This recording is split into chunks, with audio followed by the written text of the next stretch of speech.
السلام عليكم. لو عايز تضيف مؤثرات صوتية استخدم التطبيق دوت ونزل الفيديو اللي انت عايز تنزله.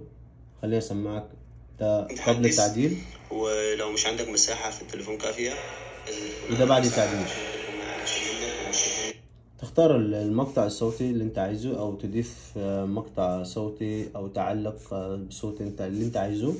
تمام. وبعدين تختار آه، مؤثرات الصوتي. بعدين انت عندك هنا لازم تكون عندك مساحة كافية عشان التليفون ما يعلقش منك لازم تكون عندك مساحة كافية عشان التليفون ما يعلقش منك ومش يهنج منك. لازم تكون عندك مساحة كافية عشان التليفون ما يعلقش منك ومش لازم تكون عندك مساحة كافية عشان التليفون ما يعلقش منك ومش يا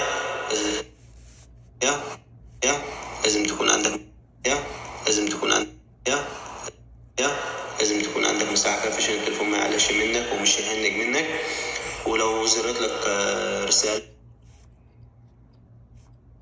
حدث. ولو مش عندك مساحة في التليفون كافية لازم تكون عندك مساحة كافية عشان التليفون ما يعلقش منك ومش يهنج منك.